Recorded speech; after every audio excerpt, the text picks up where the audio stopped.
میرے سننے اور چاہنے والوں کو لیمسولوجی کا سلام۔ ورلڈ ہیلتھ آرگنائزیشن کی رپورٹ کے مطابق دنیا میں تقریباً 8 لاکھ لوگ خودکشی کرتے ہیں، وہ بھی ہر سال۔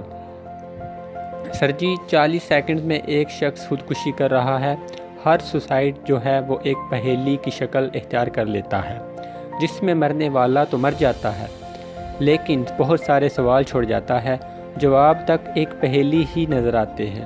اس کے اثرات اور صدمات گھر والوں پر، معاشرے میں، دوسرے ملکوں میں اور صدیوں تک رہنے والے اثرات ہوتے ہیں۔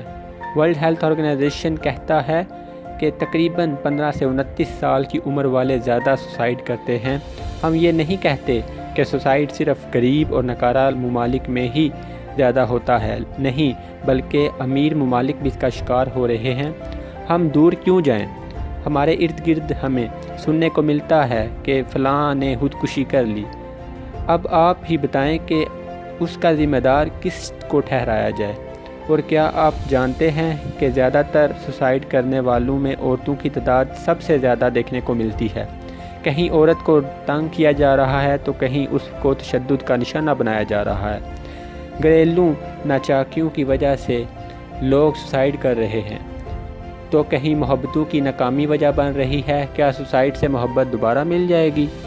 اور کہیں ماں باپ کی زیادہ نمبر لانے کے دباؤ کی وجہ سے سوسائڈ ہو رہا ہے۔ تو میری والدین سے گزارش ہے کہ خدارا اپنی اولاد کو کچھ اور خوبیوں سے بھی جانچا کرو۔ سر جی اس کی زیادہ تر وجوہات میں زہریلا خاندانی ماحول ہے، گھر کے افراد کے درمیان گفتگو کا کم ہونا جس کو سوشل میڈیا نے کم کر دیا ہے، اور اسے لوگ کسی دوسرے کے ساتھ بات چیت کرنا پسند نہیں کرتے، اور نہ ہی کسی دوسرے میں انٹرسٹ لینا گوارا کرتے ہیں۔ 21ویں صدی کے دور میں تو 5 منٹ کا بھی وقت درکار نہیں۔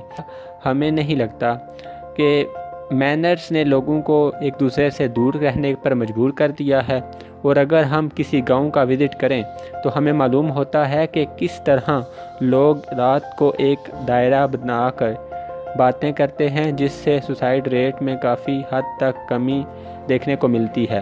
اگر ہم سوسائڈ کو کم کرنے کی بات کریں تو والدین اس میں اہم کردار ادا کر سکتے ہیں۔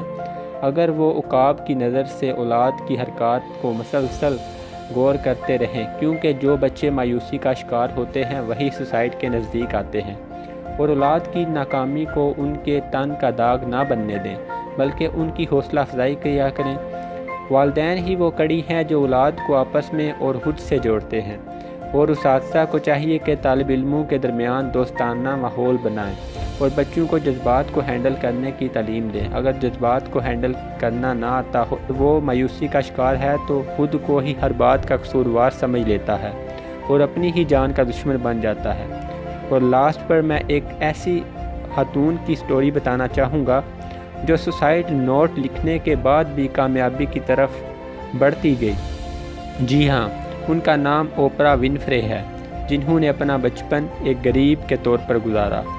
وہ اتنے غریب تھے کہ انہوں نے ٹماٹر کی بوری کے بنے ہوئے کپڑے بھی پہنے، اور پھر وہ 13 سال کی عمر میں گھر چھوڑ کر بھاگ گئیں، اور کئی سالوں تک وہ جنسی ہراسگی کا شکار ہوئیں۔ صرف 14 سال کی عمر میں، سر جی صرف 14 سال کی عمر میں وہ ماں بنی اور وہ بچہ مر گیا، اور پھر دباؤ میں آ کر انہوں نے سوسائڈ نوٹ لکھا۔ جذباتی افراتفری کی وجہ سے 30 سال سے اس کا وزن بڑھنے لگا، اور پھر اسے نشے کی ایسی اول درجے کی لت لگی، اور آج وہ میڈیا کی ملکہ ہیں اور کئی مالک ہیں۔